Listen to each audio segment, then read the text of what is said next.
우리가 읽고 있는 시편 104편의 말씀은 하나님의 창조를 찬송하는 그런 시편이라고 볼 수 있습니다. 그래서 우리가 어제 읽었던 시편 104편 1절부터 9절까지 말씀에는 하나님이 창조하신 세 가지를 노래하고 있습니다. 하나님께서 빛을 창조하시고 또 하늘의 궁창을 만드시고 또 땅과 바다를 만드신 그 하나님에 대해서 여러 가지 또 언어를 통해 찬송하고 있는 모습을 발견하게 됩니다. 그리고 이제 오늘 10절 이하의 말씀에는 나머지 하나님의 창조에 대한 부분을 노래하고 있는데 오늘 본문 19절 20절 말씀에 보면 달이 절기로 정하시고 해는 그 지는 때를 알게 하시고 흑암을 지어 밤이 되게 하시고 또 이런 식의 말씀을 통해 하늘의 해와 달과 별 네 번째 하나님의 창조에 대한 말씀을 노래하고 있음을 보게 됩니다. 그리고 이제 11절 말씀에 보면 들짐승에게 들나귀에게 또 12절 공중의 새들 또 14절 가축을 위한 그리고 15절 사람의 마음을 하늘의 해와 달과 별 넷째 날과 다섯째 어류와 조류와 여섯째 육축과 사람까지 하나님의 창조에 대한 이런 이야기들을 노래하고 있습니다. 그리고 이제 22절 말씀 위에 보면 해가 돋으면 물러가서 그들이 굴 속에 눕고 사람은 나와서 일을 하며 저녁까지 수고한다. 바로 안식에 대한 마지막 7번째 이제 안식에 대한 이야기들까지 하나님의 창조의 그런 역사들을 소개하고 있는 모습을 발견하게 됩니다. 하나님이 천지를 창조하신 목적은 사람의 입장에서 볼 때는 사람을 위해서 하나님이 엿째 날까지 창조하시고 또 사람을 위해 일곱째 날 안식까지 하나님이 세워주십니다. 그 모든 하나님의 창조를 우리가 오늘 성경은 이렇게 노래를 하죠. 13절 말씀에 보면 그가 그의 누각에서부터 산에 물을 부어주시니 주께서 하시는 일의 결실이 땅을 만족시켜 주는도다. 하나님의 창조의 결과가 세상이 만족하게 되는 그런 결과로 주어지게 되고 또 15절 말씀에 보면 사람의 마음을 기쁘게 하는 포도주와 사람의 얼굴을 윤택게 하는 기름과 사람의 마음을 힘있게 하는 양식을 주셨도다. 하나님의 창조를 통해 사람의 기쁨이 생기고 또 하나님의 창조를 통해 사람을 윤택하게 만들어 주시고 또 하나님의 창조를 통해 사람들에게 하나님이 힘있게 하시는 그런 은혜를 더해 주시게 됩니다. 그리고 16절 말씀에 보면 여호와의 나무에는 물이 흡족하며 결국 흡족함까지 이어지게 됩니다. 하나님께서 이 땅에 만들어 놓으신 창조는 모든 세상의 피조물로 하여금 흡족함과 만족 그리고 기쁨과 또 힘있게 함과 또 윤택해 하시는 그런 하나님의 은혜가 주어진다는 겁니다. 다시 말해 우리는 하나님의 창조 속에 살아가고 있다는 사실, 이 사실을 우리가 기억해야 합니다. 하나님 만드신 세상 가운데 또 하나님 만드신 우리가 또 하나님 만드신 질서 속에서 주어진 삶을 살아가고 있기에 피조물된 우리가 할 수 있는 유일한 한 가지는 하나님의 창조에 대한 찬송이라는 것. 이것이 오늘 시편이 우리에게 말하고 있는 핵심입니다. 그런데 문제는 하나님의 지음받은 피조 세계 가운데 또 하나님의 지음받은 피조물된 우리가 지금 무엇을 하고 있는가를 돌아봐야 됩니다. 다시 말해 가장 기본적인 전제 안에서 우리가 할 수 있는 유일한 한 가지는 하나님을 찬송하는 건데 지금 우리가 하나님을 찬송하고 있지 않는 삶을 살고 있지 않는가? 혹시 하나님이 지으신 피조 세계를 찬양하고 하나님이 지으신 다른 세상의 피조물을 찬송하고 있지 않는가? 우리의 찬송의 쌍이 이 땅을 지으시고 우리를 창조하신 그 하나님을 향해 온전히 지금 나가고 있는지 우리의 찬송의 방향이 지금 흔들리고 잘못되고 있지 않는지는 돌아봐야 합니다. 일평생을 살면서 우리가 절대로 잊지 말아야 될 중요한 인생의 진리는 내가 누구라는 사실을 알고 내가 사는 세상이 어떤 곳이라는 사실을 알면 당연히 우리의 찬송은 위를 향해서 하나님을 향해서 우리의 모든 것이 집중되어야 되는 겁니다. 그런데 어느 순간 우리도 이 땅의 삶을 살다 보면 내가 하나님의 피조물이라는 사실을 잊어버리고 지금 내가 살고 있는 세상 이것은 자연 만물만 의미하는 것이 아니라 지금 내가 사는 세상이란 것은 지금 내가 있는 삶의 자리, 지금 우리의 가정, 우리의 교회, 우리의 모든 삶의 형편들이 하나님의 창조된 세상 속에 살고 있다는 전제입니다. 그 안에서 우리가 하나님을 찬송하고 있는지, 하나님 앞에 불평하고 있는지, 우리의 찬송의 쌍이 하나님인지 아니면 다른 피조물, 다른 피조 세계를 향하고 있는지 돌아봐야 됩니다.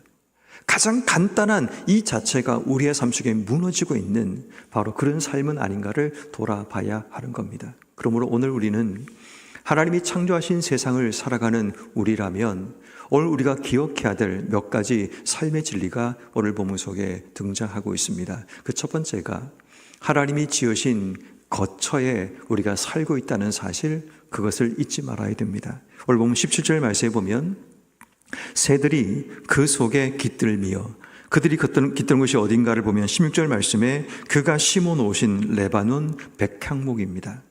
새들이 깃드는 것은 레바논 백향목 같은 이런 곳에 깃들게 되고, 학은 잣나무로 지은 집에 살게 되고, 높은 산들은 사냥을 위해서 존재하게 되고, 바위는 너구리의 피난처가 된다라고 말을 합니다.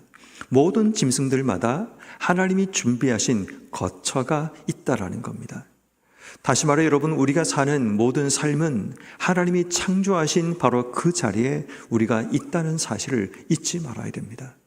내가 보기에는 바위 틈에 사는 너구리가 불쌍해 보이기도 하고, 높은 산에 거주하고 있는 사냥이 안타까움이 생기기도 하지만, 하나님께서 그렇게 그들의 거처를 정하셨다면 우린 그 안에서 하나님을 찬송하고 그 안에서 주의 뜻을 분별하는 지혜가 필요합니다.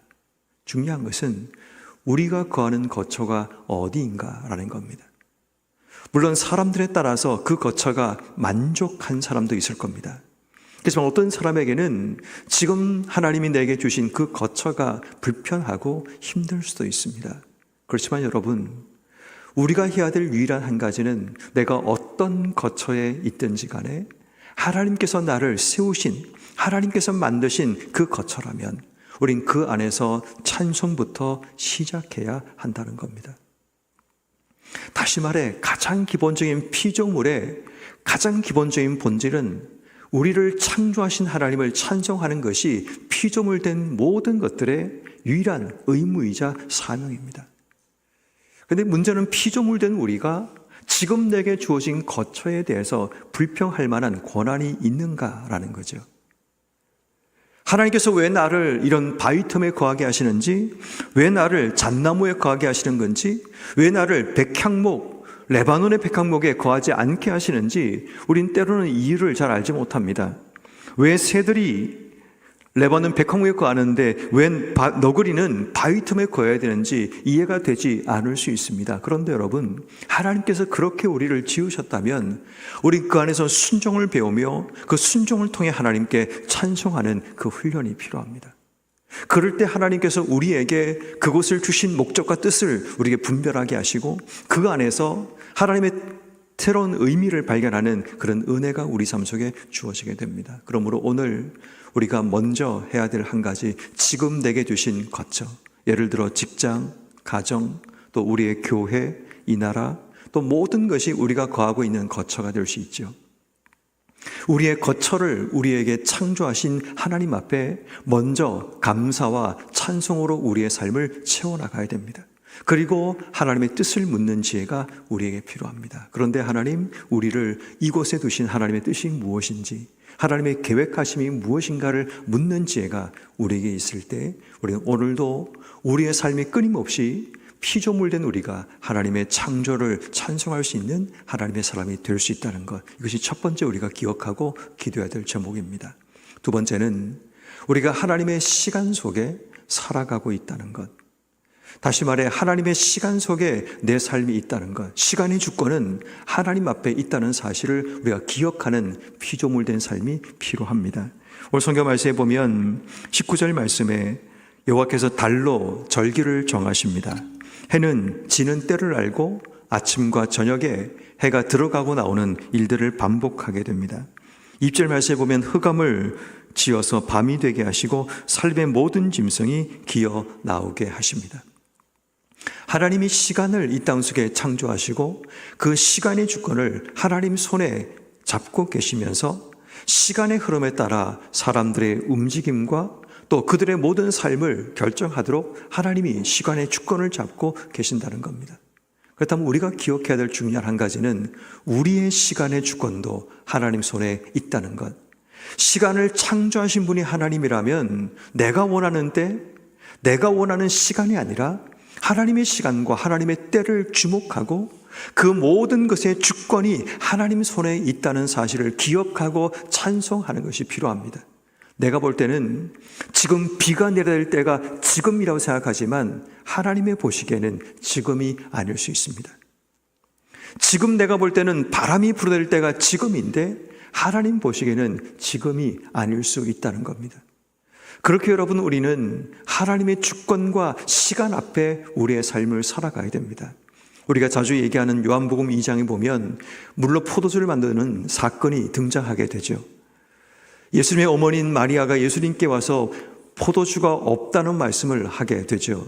아마도 그 이유와 원인을 따져보면 예수의 메시아됨을 사람들 앞에 드러낼 때가 지금이라고 부모의 마음으로 이야기했던 것으로 생각해 볼 수 있습니다. 갈릴리 지역에 예수가 메시아라는 소문이 점점 퍼지고 있었고 그 사실을 알고 있던 이 마리아 입장에서는 지금이야말로 많은 사람이 모인 이 자리야말로 예수의 메시아됨을 드러내는 중요한 때라는 그 생각을 가졌지만 예수의 말씀은 아직 내 때가 이르지 아니하였다라고 말씀합니다. 이 말은 하나님이 정하신 때가 우리에게 이르지 않았다는 것을 의미합니다. 우린 자주 사람들의 시간에 따라, 사람들의 필요에 따라 우리의 시간과 때를 움직이려고 하지만 우리의 중요한 삶의 기준과 시간의 가장 중요한 핵심은 하나님의 때가 언제인지, 하나님의 이 시간의 주권을 잡고 있다는 사실을 우리가 잊지 않는 지혜가 필요합니다. 그래서 우리에게는 인내가 필요하고 신뢰, 믿음이 필요한 겁니다. 왜냐하면 인내가 없어지고 신뢰가 없어지면 우린 조급해지기 시작하고 그 조급함이 사울처럼 사무엘이 오기 전에 자신의 손으로 번제를 드리는 실수를 반복하는 삶을 살아가게 되는 겁니다. 그러므로 오늘 우리가 하나님께 기도할 때 하나님의 시간에 순종할 수 있는 지혜를 주시기를, 하나님의 때에 인내할 수 있는 지혜를 주시기를, 마음은 조급하고 힘들지만 우리 하나님이 정하신 때를 기다릴 수 있는 믿음 주셔서 하나님이 정하신 시간의 흐름에 따라, 시간의 질서에 따라 인생의 삶을 살아가는 우리가 되게 해주시기를 기도하는 것, 이것이 우리가 두 번째 하나님의 창조 아래에서 우리가 기도해야 될 두 번째 기도 제목입니다. 그리고 마지막 세 번째 우리의 기도 제목은 하나님의 질서 속에 우리가 있다는 사실을 기억하고 찬송해야 합니다.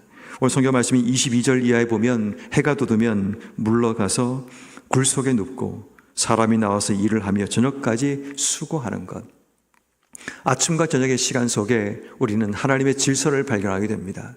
하나님이 주시는 안식의 때가 있고 일을 해야 될 우리의 삶의 때가 있습니다. 이것은 질서입니다. 우리의 일상 가운데 일을 해야 될 때가 있고 또 쉬고 안식해야 될 하나님의 질서가 우리 속에 있다면 우린 하나님의 질서 안에 우리의 삶을 살아가야 됩니다. 하나님이 정하신 기준과 질서에 따라 인생의 삶을 사는 것이 피조물된 우리의 삶의 모습이어야 되지만 우린 자주 내가 만든 질서, 세상이 만든 질서 속에 인생의 삶을 살아가려고 합니다. 그래서 하나님의 창조가 자꾸만 깨어지게 됩니다. 인공적인 것, 의도적인 것, 그런 것들이 하나님께서 이끌어 가시는 질서 가운데서 자꾸만 개입되면서 파괴가 일어나고 부작용이 일어나고 생각지 못한 문제들이 일어나게 됩니다. 우리가 생각할 때는 이렇게 하면 되겠다라는 생각이 우리로 하여금 하나님의 질서보다 사람들이 만든 질서, 또 사람들이 만든 의도에 따라 모든 것을 만들어가고 첨단화되고 과학화되고 문명화되는 그런 세상을 만들어가고 있지만 그러는 사이에 보이지 않는 질서가 파괴되고 또 하나님께서 세우신 그 원칙이 깨어지는 그런 일들이 일어나면서 부작용들이 자꾸만 우리의 삶 속에 일어나게 됩니다. 어쩌면 여러분, 우리가 만들어 놓은 모든 것에는 부작용이 반드시 따라오게 됩니다. 겉으로 볼 때는 결과가 드러납니다. 그러나 그 결과의 뒤에는 반드시 보이지 않는 부작용들이 있게 됩니다.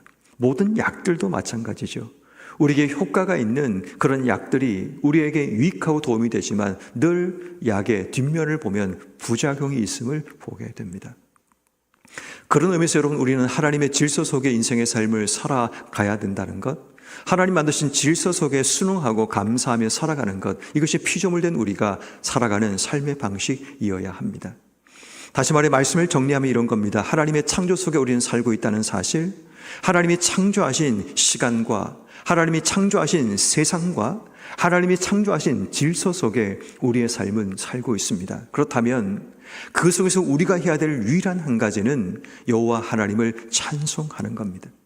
내가 피조물이라는 사실을 기억하고 우리가 지금 사는 세상이 하나님의 피조 세계 가운데 살고 있다는 그 사실만 명확하게 기억하면 우리는 내게 주신 삶의 자리 세상에서 하나님을 찬송할 수 있고, 내게 주신 시간 가운데서 하나님을 찬송할 수 있고, 하나님 만드신 질서 안에서 우리는 하나님을 찬송하며 주신 삶을 살아갈 수 있습니다. 그러므로 오늘 하루 원망과 불평이 생겨날 때마다 왜 날씨가 이래?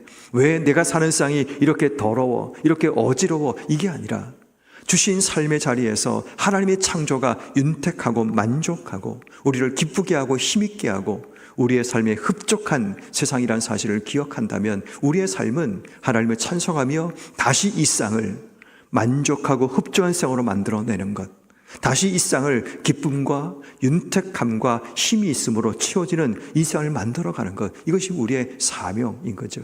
왜냐하면 하나님이 창세기 2장에 보면 다스리고 또 하나님이 이 모든 것에 대해서 돌보라는 책임을 우리에게 허락하셨다면 우리는 그 책임을 감당하며 매일마다 하나님을 찬송해야 하는 겁니다. 그러므로 오늘 하나님을 찬송하는 삶의 자리에 서 있는 피조물된 우리, 늘 하나님 만드신 창조의 세상과 하나님의 시간과 또 하나님의 질서 안에서 찬송과 감사가 풍성하게 넘쳐나는 여러분 한 분 한 분 되기를 주님의 이름으로 축원합니다.